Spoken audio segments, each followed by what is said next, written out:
Harry, congratulations. Another win for Southend. How does that feel, 2 out of 2? Yeah, it feels great. I mean, to put on a good performance and get the 3 points in front of all them travelling fans was an immense feeling. The support was fantastic, and I think that really spurred us on. As soon as we stepped out for the warm-up, the noise was amazing. So yeah, just glad we could get the 3 points. It was an impressive performance last weekend. How difficult was it to carry on that into this? Not really. I feel like on Monday we were straight back down to it. Feet were on the ground. We know it's only one game out of 46, so we didn't get too ahead of ourselves. We know it's an incredibly tough league, and every game's going to be tough, and each team brings a different threat. So yeah, we were ready for what they threw at us, and I think we dealt with it well. And with you being such a small squad, how have you managed to keep the intensity that we saw, certainly in the first half, going? I mean, that's just the group that we've got. I mean, I sound like a bit of a broken record the amount of times we talk about what we've got in this changing room, but it is amazing, and the character is fantastic. And I mean, the fitness levels that the lads have shown the last 2 games is great. But we've worked hard in pre-season, the pre-season that we've had, and yeah, we're ready to go again Tuesday.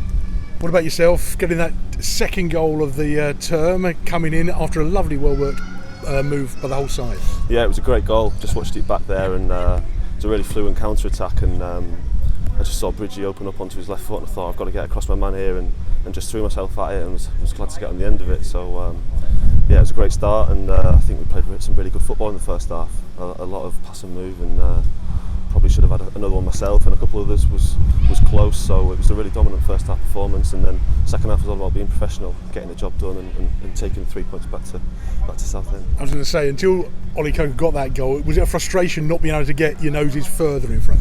Yeah, it was, but it was one of them where, and although it was still at 1-0, we did have a certain element of control over the game, and the second goal was obviously that was perfect for us to just sort of kill it off and then just see out the last couple of minutes. So yeah.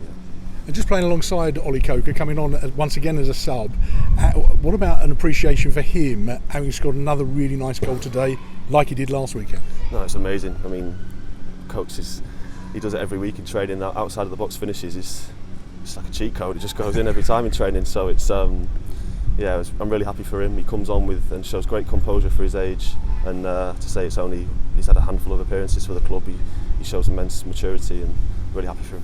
This is laying down some marker for the rest of this division, isn't it, what Southend have done in these opening couple of matches?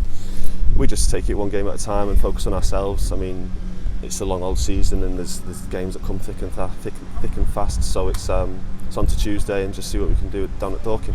And I suppose the key will be, especially with the squad being as it is, trying to avoid injury as well, trying to avoid any sort of nonsense with regards to that. Yeah, I mean, that's not something that we think about. We just get on with our jobs at hand and crack on. So yeah.